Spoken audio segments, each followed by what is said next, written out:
प्रेमिका अपने प्रेमी को रात के 1:30 कॉल करके बुलाती है। कहती है कि मेरा तुमसे बहुत मन कर रहा है यार संबंध बनाने का, और घर पर सब सो गए हैं।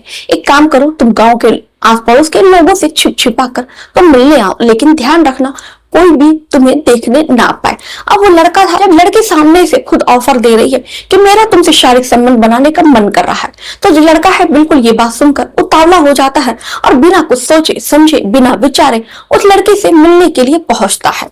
अब वो उससे मिलने के लिए रात के 1:30 वो उससे मिलने के लिए पहुंचता है। लड़की उसको मीठे में खाने के लिए कुछ मीठा देती है। उसके बाद वो जो लड़की है उसको पीने के लिए पेशाब देती है। लड़का मीठा खाता है और वो पेशाब पीता है। उसके बाद दोस्तों कुछ ऐसा होता है कि जिसे सुनने के बाद आपको भी अपने कानों पर विश्वास नहीं होगा, और आज के बाद से ये कहानी सुनने के बाद से आप लोगों पर विश्वास करना छोड़ देंगे। और जरूरी भी है दोस्तों, क्योंकि आज के समय में हमें कभी भी किसी के ऊपर विश्वास नहीं करना चाहिए, क्योंकि सबसे बड़ा जो विश्वासघात होता है वो आपका अपना ही करता है, जिसको आप सबसे ज्यादा प्यार करते हैं, जिसपे आप सबसे ज्यादा भरोसा करते हैं। क्योंकि दोस्तों विश्वासघात का नाम ही होता है विश्वास। अगर वो लड़का उस पर विश्वास नहीं करता तो उसके साथ विश्वासघात नहीं होता। ये कहानी सुनने के बाद दोस्तों आपको बहुत बड़ी सीख मिलेगी और एक बहुत बड़ा सबक मिलेगा। तो इसलिए इस कहानी को दोस्तों स्किप मत कीजिएगा, वीडियो को पूरा देखिएगा और इस कहानी को पूरा सुन के जाइएगा। ये कहानी सुनने के बाद दोस्तों आपकी दिशा बदल जाएगी, आपका सोचने का नजरिया बदल जाएगा। तो चलिए दोस्तों कहानी की शुरुआत करते हैं। आदाब, शक्ति का नमस्कार, हाजिर में फिर एक बार आप लोगों के साथ। उम्मीद है हाईवे क्राइम तक की फैमिली अच्छी होगी, स्वस्थ होगी, मस्त होगी, अपना ख्याल रख रही होगी। इस घटना का जिक्र करूं दोस्तों, इससे पहले आप लोगों से एक गुजारिश है कि अगर आप लोग चैनल पर नए हैं तो चैनल को सब्सक्राइब कर लीजिए, वीडियो को लाइक कर दीजिए। अगर आपकी कोई भी राय हो, सुझाव हो तो उसे कमेंट में करके जरूर बता सकते हैं। अगर दोस्तों आप चाहते हैं कि मैं अपनी वीडियो में आप लोगों का नाम लूं, तो अपने नाम के साथ साथ अपने जिले, मोहल्ले, कस्बे का नाम करके जरूर बताएं। हम अगली वीडियो में आपके नाम के साथ साथ आपके जिले, मोहल्ले, कस्बे का नाम जरूर लेंगे। तो चलिए दोस्तों इस कहानी की शुरुआत करते हैं, ज्यादा वक्त जाया न करते हुए। राजस्थान में एक जिला पड़ता है बलातोरा। बलातोरा में एक थाना पड़ता है सिरीधरी थाना। सिरीधरी थाना के अंतर्गत एक गांव आता है जिसका नाम कुशलू गांव होता है। कुशलू गांव में ही एक तेल का कुआं होता है, जिसका जो मालिक होता है वो सोचता है कि क्यों ना मैं अपने कुएं की देखरेख करने के लिए किसी लड़के को, ईमानदार जो लड़का हो, जो इसके अच्छे से देख रेख कर सके, पूरी निष्ठा से, ईमानदारी से काम कर सके, मैं किसी लड़के को तेल का कुआं उसको दे दूं और उसके बदले में उसको कुछ तनख्वाह दे दूं। अब इसी तरह पास के ही गांव में एक लड़का होता है जिसका नाम होता है मगाराम। लड़का जो है कुशलू गांव के ही 70 किलोमीटर दूर का रहने वाला होता है। बाड़मेर के नागड़ा गांव का वो लड़का रहने वाला होता है जिसका नाम होता है मगाराम। मगाराम को तेल के कुएं का जो मालिक होता है वो उसको तनख्वाह पर रख लेता है। अब मगाराम जो था वो बहुत ज्यादा ईमानदार था, एक बहुत ज्यादा अच्छा लड़का था। वो अपना काम पूरी निष्ठा से करता है। रात की ड्यूटी होती है, लड़के को रात भर जागकर उस कुएं की देखरेख करना होता है। जो लड़का था मगाराम वो अपना काम बहुत ईमानदारी से करता है। मगाराम एक दिन रात की ड्यूटी कर रहा था, तभी देखता है कि 12 बजे सुनसान सड़क पर एक लड़की जा रही थी। मगाराम उसको देखता है तो सोचता है कि इतनी आधी रात को, इतनी देर रात को इतनी खूबसूरत लड़की बताओ अकेले कहाँ जा रही है। मगाराम उसको देखता है और मन ही मन में सोचता है, लेकिन वो कुछ भी बोलता नहीं है। वो लड़की फिर अपने घर चली जाती। फिर मगाराम अपनी ड्यूटी करने लगता है। फिर दूसरे दिन जब 12 बजता है तो देखता है मगाराम कि वो लड़की, फिर वही लड़की उसी रास्ते से जा रही होती। अब मगाराम जो है उस लड़की को देखकर कहता है, ये लड़की है कितनी खूबसूरत है। मगाराम उससे बोलने की हिम्मत नहीं जुटा पा रहा था। अब जो लड़की है मगाराम के पास पहुंचती है, कहती है आप इतनी रात को क्या कर रहे हैं। मगाराम कहता है कि मेरी रात की ड्यूटी है, मैं तेल के कुएं की रखवाली कर रहा हूँ। लड़की कहती है आप मुझे भी अपने साथ ड्यूटी पे रख लीजिए।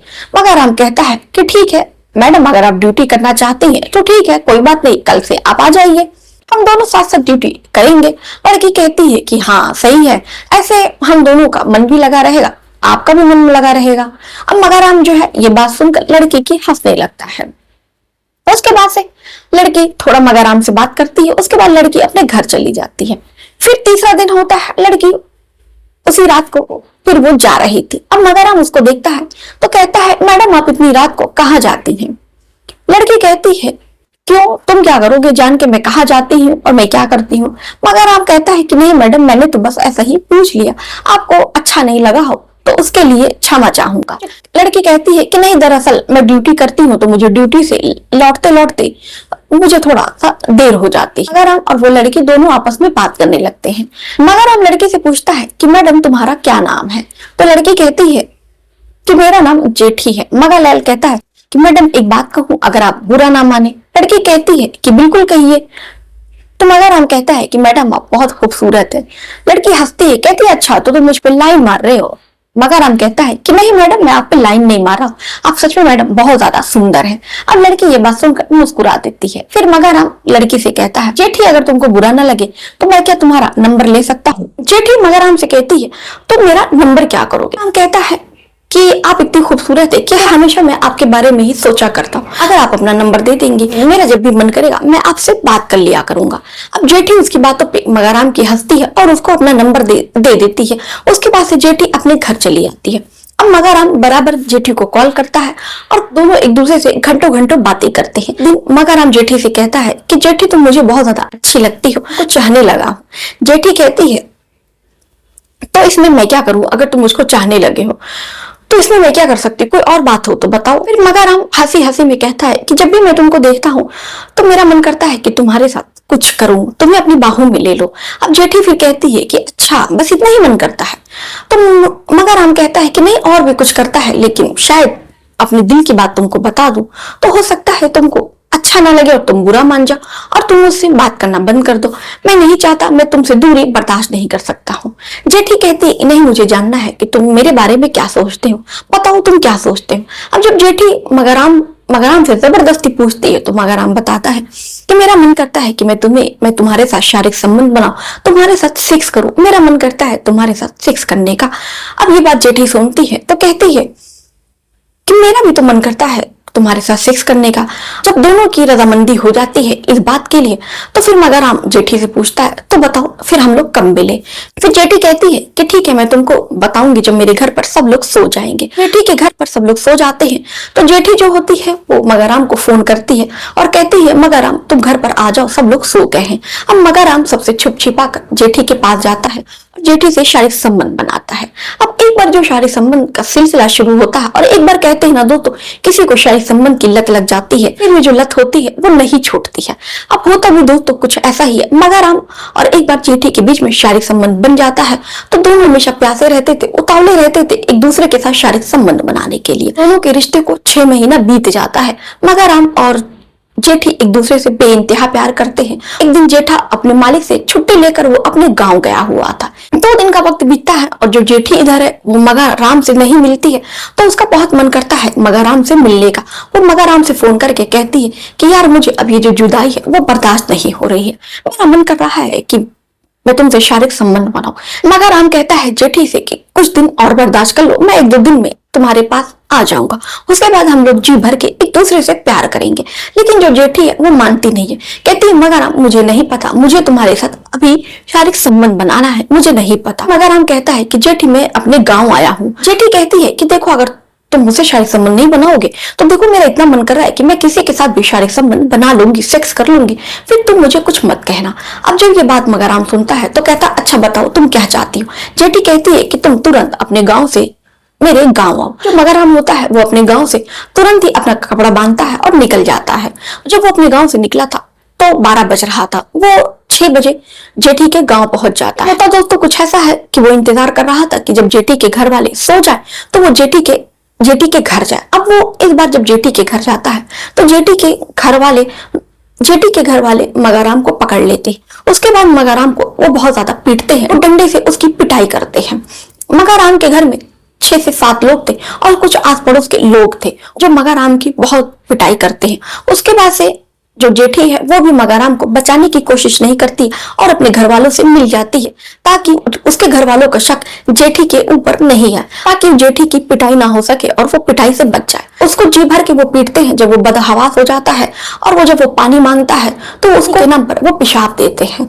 उसके बाद से मगाराम की तबीयत बहुत ज्यादा खराब हो जाती है, बहुत ज्यादा उसकी हालत जो है गंभीर हो जाती है। इनको जब लगता है कि मगाराम अब मरने वाला है तो क्या वो कुछलू गांव के एक निजी अस्पताल में ले जाकर उसके बाहर उसको मगाराम को फेंक देते हैं। उसके बाद से जब वहां पर डॉक्टर बाहर निकलते हैं तो देखते हैं कि एक आदमी काफी गंभीर हालत में पड़ा हुआ है। फिर वो तुरंत अपने अस्पताल में उसको अंदर करते हैं और उसको भर्ती करते हैं। उसके बाद उसका इलाज करना शुरू करते हैं। तो जैसे ही डॉक्टर उसका इलाज करना शुरू करते हैं तो देखते हैं कि जो लड़का है वो मगाराम वो तो मर चुका है। उसके बाद से जो डॉक्टर होते हैं वो तुरंत पुलिस वालों को सूचना देते हैं और जो है वो तुरंत मौके पर पहुंचती है। बाद से पुलिस जो है अपनी जांच पड़ताल शुरू करती है कि आखिर में ये कौन व्यक्ति था, इसका क्या नाम था। तो पता चलता है कि ये कुछलू गांव का ही मगाराम है जो तेल के बाड़ी पर काम करता था। फिर मगाराम के घर पर फोन जाता है, उनके चाचा को फोन जाता है कि ऐसे ऐसे करके आपके लड़की की लाश मिली है। अब घर वाले सुनते हैं तो घर में मातम मच जाता है। उसके बाद से घर वालों से पूछा जाता है कि आपके लड़के की क्या किसी से कोई निजी दुश्मनी थी। तो घर वाले कहते हैं कि हमारा जो लड़का था वो सीधा साधा था और बाहर गया था पड़ोस के गांव में कमाने, भला हमारे लड़के की किसी से क्या दुश्मनी हो सकती है। पुलिस वाले फिर अपनी जांच पड़ताल आगे बढ़ाते हैं। उसके बाद से मगाराम की कॉल डिटेल निकलवाते हैं तो उसी कॉल डिटेल में पता चलता है कि वो एक लड़की से वो बातें किया करता था। उस लड़के के घर पहुंचते हैं और उस लड़की को वो थाने लेकर आते हैं और उससे वो पूछताछ करते हैं। अब जो लड़की है एक बार में ही वो टूट जाती है और फिर वो बताती है कि कैसे उसके घर वालों ने मिलकर और आस पड़ोस के लोगों ने मिलकर मगाराम की हत्या की। उसके बाद से जो पुलिस है 8 लोगों को गिरफ्तार करती है और भी जो लोग मगाराम की हत्या में शामिल थे एक एक करके उनको पुलिस ढूंढ रही है। मगाराम की जो प्रेमिका थी जेठी, उसको भी पुलिस ने जेल की सलाखों के पीछे डाल दिया है। अगर उस दिन जेठी विरोध करती और पुलिस को मौके पर बुला लेती तो शायद आज मगाराम जिंदा होता। तो दोस्तों कभी भी किसी लड़की के ऊपर हमें एक आग बंद करके विश्वास नहीं करना चाहिए। एक प्रेमिका ने ही अपने प्रेमी की जान ले ली। तो दोस्तों ये घटना आपको कैसी लगी, इस पर आपकी क्या राय है, आप हमें कमेंट में करके जरूर बताइएगा कि क्या मगाराम की प्रेमिका जेठी ने क्या सही किया, क्या उस वक्त उसको आवाज नहीं उठानी चाहिए थी, क्या जेठी को उसको बचाने का प्रयास नहीं करना चाहिए। क्या आप मानते हैं कि जितने उसके घर वाले दोषी हैं उतने ही दोषी उसकी प्रेमिका जेठी भी है। तो चलिए दोस्तों मिलते हैं फिर किसी और घटना के साथ इसी समय पर एक नई घटना के साथ। जाते दोस्तों अभी तक अपने चैनल को सब्सक्राइब नहीं किया तो चैनल को सब्सक्राइब कर लीजिए, बेल आइकन को क्लिक कर दीजिए।